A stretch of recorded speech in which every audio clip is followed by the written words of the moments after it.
Bienvenue dans cette nouvelle vidéo qui sera une masterclass psychologie où on va aborder comment vaincre le FOMO. Alors, on rentre sans plus attendre dans le vif du sujet et vous allez voir que ça va être une vidéo un petit peu différente de d'habitude. D'habitude, j'aime bien, on va dire, structurer la chose avec des formes voilà, pour pouvoir avoir un cours très structuré. Là, ça va être un peu plus chaotique, mais je t'invite à regarder la vidéo vraiment encore et encore et encore pour vraiment comprendre, intégrer et surtout mettre en pratique ce qui va se passer à l'intérieur de cette vidéo. Déjà, la première chose, c'est de définir qu'est-ce que le FOMO. Donc ça, tout le monde le sait. FOMO, ça veut dire Fear of Missing Out. Donc, Fear of Missing Out, c'est l'idée d'avoir peur de rater une opportunité. Maintenant, si on se réfère au bouquin de Jared Tendler, The Mental Game of Trading, on comprend que c'est important de cartographier son mental, de mapper ses biais psychologiques majeurs pour avoir une idée de quel est notre profil type. Parce que c'est vrai qu'on a tendance toujours à mettre la faute sur le FOMO, parce qu'on entend FOMO à tout va. Hein. Je fais du FOMO, FOMO, FOMO, FOMO, parce que c'est un biais psychologique qui est très connu, qui est très répandu, au même titre que l'overtrading, où on entend un petit peu tout le temps overtrading. Mais la manière de cartographier son profil peut vous faire rendre compte que, ok, vous, votre type de colère va plus se refléter sous la forme de tilt et pas vraiment d'overtrading. Donc il faut vraiment comprendre que votre profil, ça je vais le noter, votre profil n'est pas du tout synonyme à votre biais psychologique majeur. Ce que je veux dire par là, c'est que peut-être que vous avez plus un profil à faire preuve de colère sur le marché, ou bien un profil à faire preuve de peur, mais ce n'est pas parce que vous êtes plutôt colérique dans votre manière de trader que vous faites forcément de l'overtrading ou forcément du tilt. Un biais psychologique, c'est vraiment quelque chose qui est indépendant du profil. Donc ça, c'est la première chose qu'on verra dans la suite de la vidéo, c'est que ça va être important de mapper, de cartographier son profil par l'intermédiaire de la récolte de données. Maintenant, moi, ce que je voulais vous dire, et c'est là où ça va être vraiment important, c'est qu'on va avoir deux types de FOMO. On va avoir un FOMO de type contextuel et on va avoir un FOMO de type personnel. Alors, je vais juste cadrer sur l'écran pour que vous puissiez bien voir. Le FOMO contextuel, ce que j'aime bien dire, c'est que c'est externe. Alors que le FOMO personnel, c'est interne. Vous allez comprendre d'ici un instant là où je vais en venir. Le FOMO contextuel, c'est typiquement, vous êtes en train de faire autre chose. De base, vous respectez à 200% votre routine de trading. Vous avez mis vos alertes. Vous ne passez pas toute votre session en face des charts. Vous vous occupez comme vous pouvez. Vous avez vraiment fait les choses dans les règles de l'art. Et là, boum, vous recevez une notification. Vous recevez une notification et ça vient vous trigger. Ça vient vous dire, tiens, je reçois un boum, petit shoot de dopamine, je vais regarder mon téléphone et il s'avère que cette notification, c'est une notif sur Discord, Telegram ou peu importe où est-ce que vous suivez des gens en ce qui concerne le trading. Donc là, vous allez regarder, vous allez voir quelqu'un qui a mis une analyse. Et vous étiez baissier et la personne en question, donc ça peut être un mentor, ça peut être une personne externe que vous suivez, ça peut être même quelqu'un qui n'a absolument rien à voir avec votre style de trading, qui fait du retail et vous faites du ICT. Mais en tout cas, ce trigger externe va vous amener à vouloir rejeter un coup d'œil sur les charts. Et donc là, c'est problématique parce que vous vous êtes fait influencer par un élément externe. Donc, c'est-à-dire, c'est un type de FOMO contextuel qui vous amène à sortir votre état de flow, votre état de zone.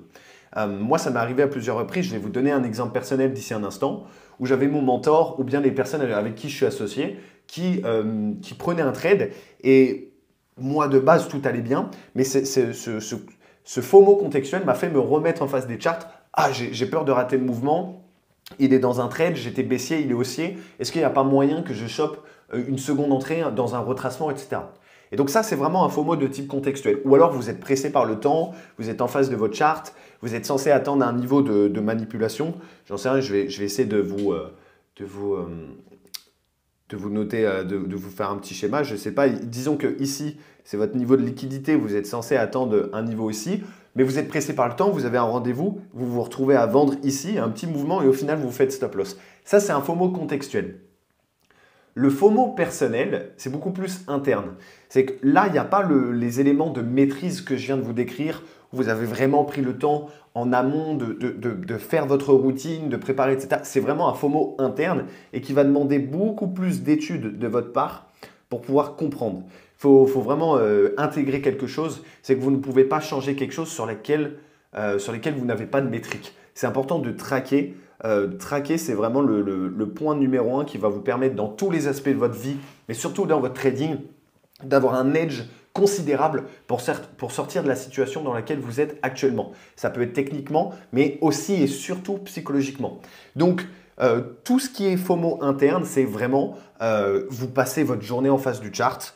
Donc, vous avez votre chart et vous passez votre journée à regarder, à scruter. Un coup, vous êtes baissier, un coup, vous êtes haussier. Donc là, c'est vraiment quelque chose de beaucoup plus personnel. Vous ne vous faites pas influencer par des éléments externes, mais c'est plutôt à l'intérieur. Vous avez ce sentiment interne, cette émotion qui est très forte, c'est ce flot de pensée qui vous dit « je vais rater cette opportunité ». C'est l'opportunité qu'il faut absolument ne pas rater. D'ailleurs, à ce propos, le FOMO de type personnel, donc avec les triggers plutôt internes, on les retrouve beaucoup plus dans tout ce qui va être notamment crypto, s'il y a des grosses annonces, etc. Mais c'est aussi le cas dans le forex et dans le trading de manière générale.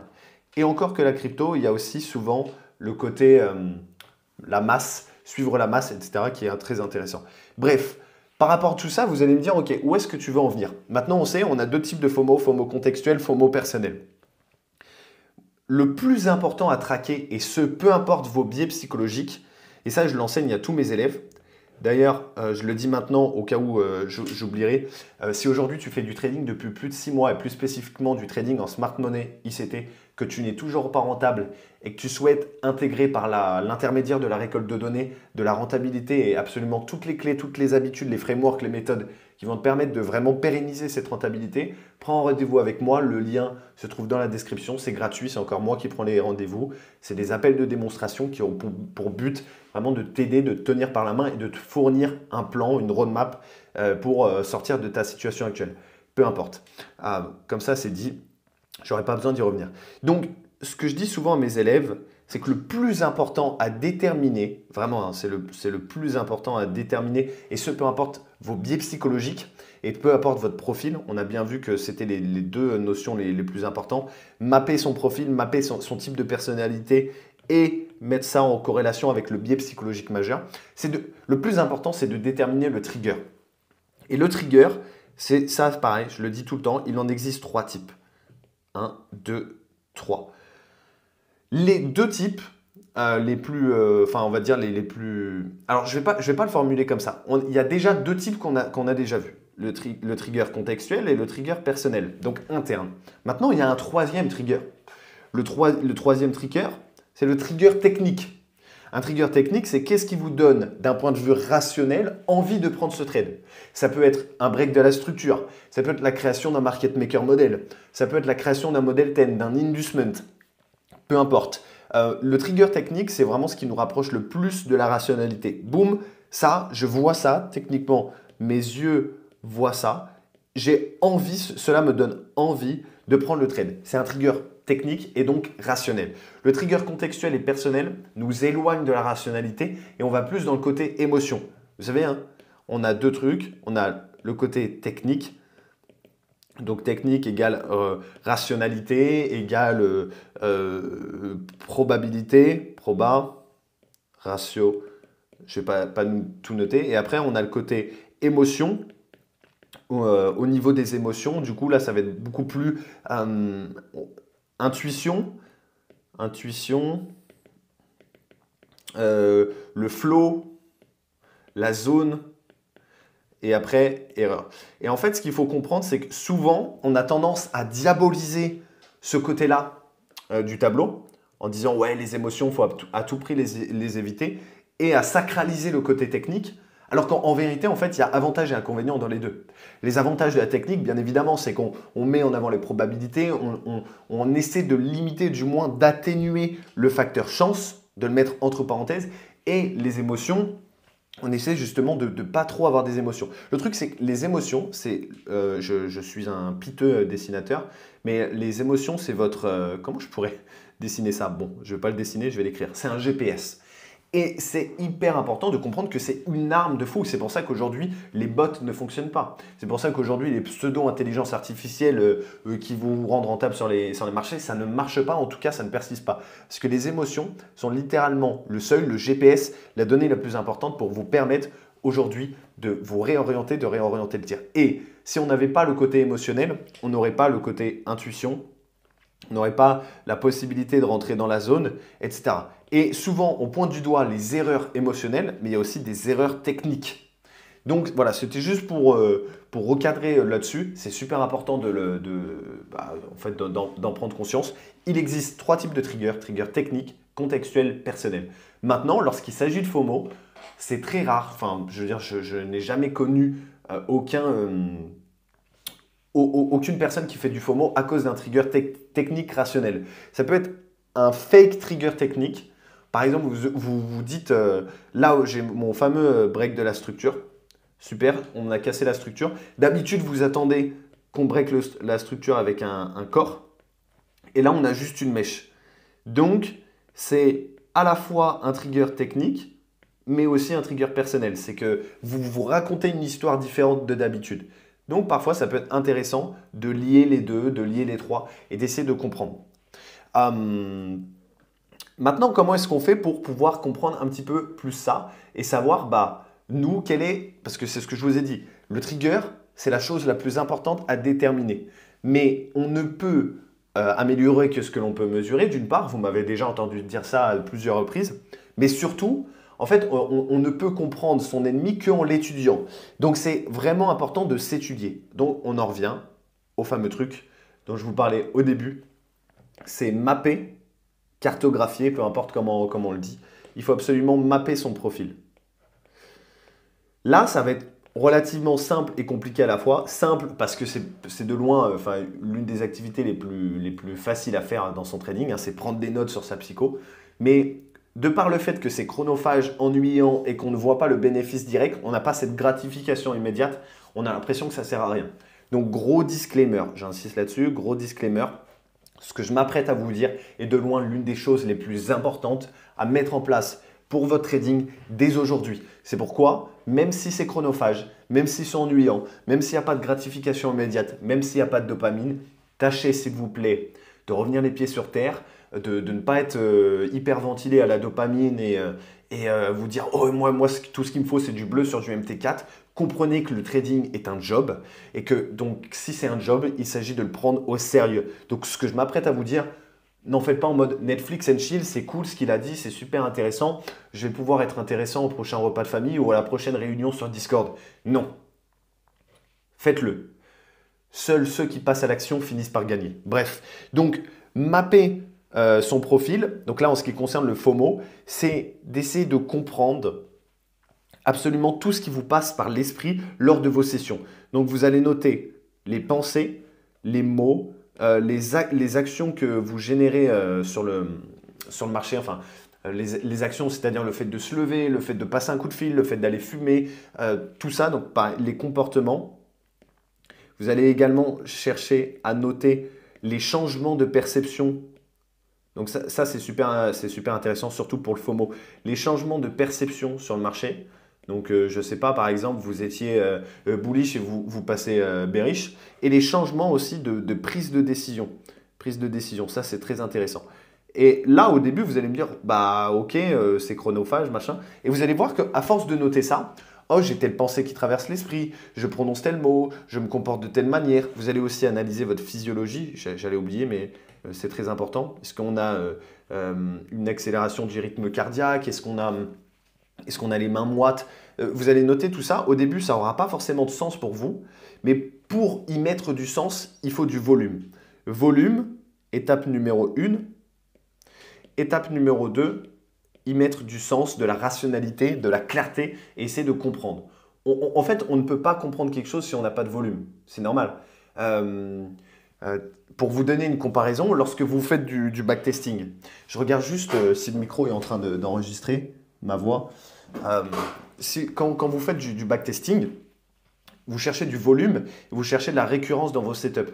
S'il n'y a pas de récurrence, et ben, en fait, vous n'allez pas trader ce setup. C'est la même chose pour votre psychologie. Vous allez chercher à comprendre clairement quels sont les éléments que vous répétez encore et encore et encore. Et juste pour vous donner une comparaison, ça c'est de l'insight, c'est de l'étude. Je voulais vous donner une comparaison, vous raconter une petite histoire. À l'époque, il y a de ça quelques années, il me semble, John Jones, le combattant de MMA, avait fait un combat contre Cyril Gane. Et je me rappelle de ce documentaire qu'il y avait eu, il me semble, sur RMC, où on voit les deux mentalités différentes. Tu as Cyril Gane qui était là en train de chiller avec ses potes, qui profitaient avant le combat et qui était là en mode lâcher prise, qui est une psychologie comme une autre, hein, pourquoi pas, si ça marche avec lui. Et tu as Cyril Gane qui, avant de préparer le combat, John Jones, pardon, qui, avant de préparer le combat, regardait absolument toutes les vidéos des précédents combats de Cyril Gane. Qu'est-ce qu'il faisait? Il faisait de l'insight. Pourquoi il faisait de l'insight et de l'étude sur son ennemi? Parce que en repérant de la récurrence, en repérant des patterns, et c'est ce qu'on fait en tant que trader, en repérant des patterns chez son adversaire, alors il est beaucoup plus en mesure de les contrer lors du combat. Comprenez quelque chose, à l'instar de John Jones contre Cyril Gane, vous êtes votre propre adversaire en trading, vous êtes votre propre ennemi. Et donc s'il y a bien une personne que vous devez étudier, encore plus que le marché, parce que ce n'est pas le marché votre ennemi, c'est vous. Donc volume, volume, volume, volume, volume, on récolte des données, on le comprend, et ensuite on y met du sens, de la rationalité. Et ensuite, vous allez pouvoir déterminer cette fameuse chose qui est la plus importante, le trigger. Qu'est-ce qui vous amène à penser ça? Qu'est-ce qui vous amène à générer telle action? Qu'est-ce qui vous amène à avoir les mains moites? Qu'est-ce qui vous amène à prononcer tel mot? Qu'est-ce qui vous amène à changer de perception? Et là, vous allez comprendre, ok, bah moi j'ai le trigger. Le trigger, c'est je reçois une notification et quand je vois quelqu'un qui est dans un trade, boum, FOMO. Et là, boum, accélération du rythme cardiaque. Et vous mettez en place une chronologie. Le trigger, c'est le point 0. Ensuite, on a l'étape 1, je me pointe sur le chart. Ensuite, on a l'étape 2, je commence à changer ma perception, puis ma prise de décision. Étape 3, et bref, la finalité, c'est FOMO. Là, c'est la charte de votre FOMO, en fait. C'est vraiment comme ça la technique. J'ai plus beaucoup de batterie dans le micro, donc du coup, je vais essayer de faire vite. Donc, ensuite, on essaie de rationaliser ça, de mettre de la logique. On injecte de la logique dans sa manière après avoir cartographié, après avoir mappé son mental. Et moi, en fait, j'ai réalisé ça. La logique, c'est vraiment un truc qui a été game changer pour moi.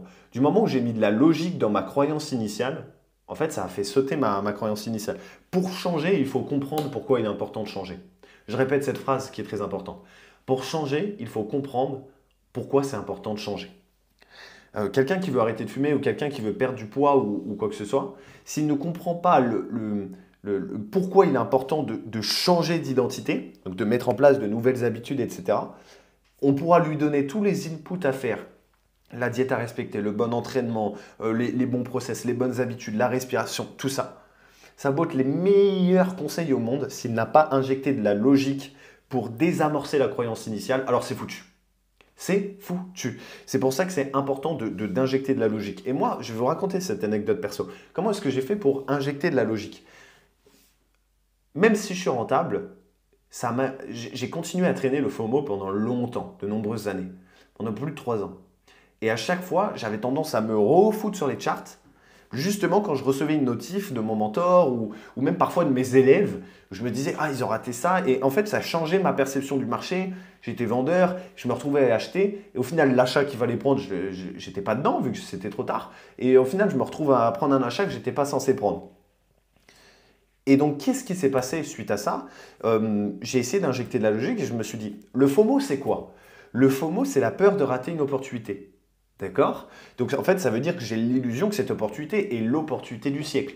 D'accord? Donc, c'est marrant, ça fait 3 ans que j'ai cette croyance. Donc si ça fait 3 ans que j'ai cette croyance, mais que du coup je continue à l'avoir, ça veut dire qu'en fait sur ces 3 précédentes années, je suis rentable, j'ai gagné de l'argent. J'ai raté des opportunités, certes, mais ça fonctionne, quoi. Enfin, je veux dire, ça remplit le frigo. Donc, boum, logique. Et du moment où j'ai injecté de la logique dans ma croyance initiale, le FOMO, je ne dis pas que j'en fais plus du tout, mais c'est beaucoup plus facile de mettre en place les inputs. Les gens, tous les bouquins, toutes les vidéos que vous allez trouver sur la psychologie vont vous parler des inputs. Voici ce qu'il faut faire. Faire. D'accord? Est-ce qu'on vous a déjà enseigné comment changer, comment désamorcer une croyance? On désamorce d'abord une croyance. La nature a horreur du vide.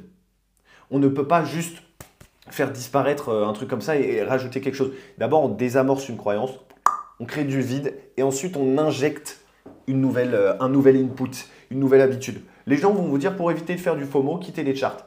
Ouais, bah si c'était si simple, je peux vous garantir qu'il y a beaucoup de personnes, on accompagne des gens en ce moment, des personnes qui faisaient énormément de FOMO et qui n'arrivaient pas à comprendre le pourquoi. Et je veux dire, enfin, ils ont tout essayé. Ils ont essayé tout ce qui leur a été conseillé en termes d'input, en termes de process, en termes de mise en place de routine. Mais l'input est littéralement inefficient s'il n'est pas précédé par le fait d'injecter de la logique et de désamorcer une croyance initiale. Je regarde le micro, c'est toujours bon. Ok, donc pour changer, il faut comprendre les inputs ne servent à rien. Ensuite, ce que je voulais dire, c'est qu'une fois que vous avez fait ça, alors l'input qui à la base ne servait à rien, s'il y a de la logique, alors l'input, super. On peut se permettre de mettre de l'input. Donc du coup, là, on va pouvoir mettre en place une routine. La routine de pré-trading. Donc peu importe hein, ce avec quoi vous êtes à l'aise, ça peut être des affirmations. Ça peut être des affirmations, ça peut être de la visualisation, ça peut être des mantras. Peu importe, mais en tout cas, moi, l'une des méthodes qui a le plus marché pour moi, c'est ce qu'on appelle le cookie jar. C'est un truc qui est tiré du bouquin de David Goggins, excellent bouquin. Donc un ancien Navy SEAL, mentalité de guerrier. Le mec est un fou malade. Je vous invite à lire le bouquin. Je ne vais pas vous refaire toute sa biographie, mais le mec a vécu une vie de dingue et en termes de discipline, c'est rare de trouver ça. Et il a inventé ce concept de cookie jar, c'est-à-dire lorsque tu es dans une phase qui est difficile, de se rebaigner, de se replonger enfin de visualiser les moments de victoire qui sont en rapport avec ce que tu recherches aujourd'hui. Donc par exemple, tu es dans une phase où rien ne va dans ton trading, tu vas récolter, donc c'est important, tu peux avoir un carnet, une note sur iPhone, peu importe la forme que ça prend, mais récolte des données sur tes moments de victoire, tes moments de succès dans ta vie. Et le fait de te replonger là-dedans, faut savoir qu'en neurosciences, le cerveau ne fait pas la différence entre le virtuel et la réalité. Donc, et en plus de ça, c'est basé sur l'expérience passée, donc c'est de la réalité. C'est juste que le fait de se replonger là-dedans vous met dans la bonne attitude, la bonne énergie. Et quand l'attitude est juste, les faits ne comptent pas. Sachez-le. Je le répète, quand l'attitude est juste, les faits ne comptent pas. Ça vient des CD de Kevin Trudeau, votre désir et votre ordre. Et c'est vrai, dans la réalité dans laquelle on vit, il y a les vérités et il y a les croyances. Tout ce qui vous empêche d'avancer concerne vos croyances. Changez vos croyances et votre vie va changer. Je recheck le micro. Nickel. Il me reste encore un peu de temps. C'est une vidéo avec bam, bam, bam, plein de valeurs. Un peu sans montage. Mais c'est celle que je préfère en fait. Donc on va continuer comme ça, c'est cool. Donc, cookie jar, vous vous plongez dans les moments de force, dans les moments où vous avez été puissant et dans les moments où vous avez su lutter contre le FOMO. Et si vous ne trouvez pas d'exemple externe en rapport avec le trading, alors allez chercher, c'est ce que je vous dis, le cerveau ne fait pas la différence entre le réel et le virtuel. Si vous allez chercher vos points forts, c'est-à-dire les qualités requises que requiert le trading, mais par l'intermédiaire d'un élément, d'un secteur d'activité hors trading, ça marche aussi. Si vous manquez confiance en vous dans votre trading, mais que vous êtes extrêmement confiant dans vos affaires, avec votre famille, essayez de comprendre, encore une fois, les triggers. Qu'est-ce qui vous amène à développer ces facteurs, ces leviers de croyance, ces leviers de confiance, et comment vous allez pouvoir extraire ces données-là et les transposer en fait pour votre trading au service de votre trading. Et enfin, le dernier point, c'est de créer de la dissociation. J'écris vraiment très mal, je suis désolé, mais c'est pas grave, ça nous sert de support. Vaut mieux ça que rien du tout. Vous avez aujourd'hui l'illusion d'avoir du contrôle. Et ça, c'est ce qui crée le FOMO chez la plupart des gens. Ils sont persuadés, je dirais même, que aujourd'hui, s'ils ont un edge, s'ils ont un plan, s'ils ont une stratégie, s'ils connaissent les concepts, ils sont censés capturer chacun des mouvements. Et c'était mon cas aussi. Je ne cherchais pas le mouvement avec le plus de probabilité. Je cherchais à être un maître, un expert et être capable de trader. Et moi, je me persuadais, je me disais, non, mais j'ai pas envie de trader tous les mouvements. Mais en fait, ma manière d'agir disait le contraire. Il y avait une différence entre mes paroles, mes mots et mon attitude. Encore une fois, quand l'attitude est juste, l'effet ne compte pas. L'attitude à ce moment-là n'était pas juste, j'avais une illusion de contrôle. Et donc je rentrais dans un second biais psychologique qui était le biais du perfectionnisme. Je me noyais dans l'étude du prix encore et encore et encore, sans chercher à comprendre quel était mon trigger, quelle était ma cartographie de mon profil, mon mental, ma psychologie. Qu'est-ce qui m'empêchait factuellement d'avancer? Et donc, dans cette dimension, voilà, j'avais une illusion de contrôle et je n'arrivais pas à me dissocier. Comprenez quelque chose, vous ne contrôlez absolument rien. Vous contrôlez que votre niveau d'entrée. Alors, je vais le noter. Vous ne contrôlez que votre niveau d'entrée et de sortie. Donc, et votre timing ainsi que votre risque. Donc, en réalité, en fait, vous contrôlez trois choses parce que ces deux-là, on pourrait les résumer sur l'exécution, en fait, de manière générale. Exécution. C'est immonde. Bon, c'est pas grave. Mais l'exécution, le timing et les risques, c'est les trois seules choses que vous maîtrisez. Quand vous allez vous dissocier de votre croyance initiale et vous dire, dans tous les cas, j'ai pas de contrôle. Bon, j'ai raté cette opportunité. Je peux y faire quoi, en fait? Qu'est-ce que je peux y faire? En fait, voilà, quand vous allez vous dire qu'est-ce que je peux y faire, vous allez comprendre que je n'ai absolument aucun contrôle. Et les croyances, il faut savoir que les croyances se renforcent par l'expérience. Vraiment. Si tout ce que je vous ai dit là, c'est pour ça que je vous ai dit regardez encore et encore et encore la vidéo, l'expérience permet de renforcer les croyances. Si vous n'avez que des exemples de croyances où vous vous persuadez d'être dans le contrôle, alors en fait vous allez continuer le cerveau n'est pas con. Il aime le confort, le cerveau aime le confort, comme nous tous, on aime le confort. Donc, s'il s'est persuadé par ses expériences qu'en fait vous aviez du contrôle, que dans vos mantras, dans vos affirmations, à chaque fois que vous avez fait un take profit, vous vous êtes persuadé que c'était grâce à vous et que vous maîtrisez le marché, alors en fait, même dans les périodes de down, vous allez conserver la même attitude qui est une mauvaise attitude, je vous le dis. Donc, la dissociation est ultra importante pour pouvoir lutter et vaincre le FOMO. Voilà, il s'agissait d'une masterclass complète sur la psychologie.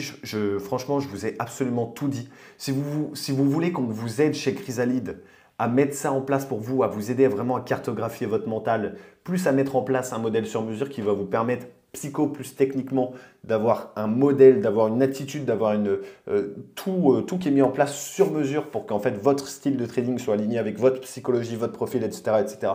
Je le redis, le lien se trouve dans la description pour prendre un appel de démonstration avec moi et qu'on puisse voir tout ça ensemble. Merci d'avoir regardé cette vidéo jusqu'au bout. Je vous invite à la commenter pour me témoigner de si ce format-là un peu plus chaotique, déstructuré, sans cut vous a plu. Et dans tous les cas, la seule chose qui compte, c'est l'exécution, la mise en pratique. À très vite, à très bientôt.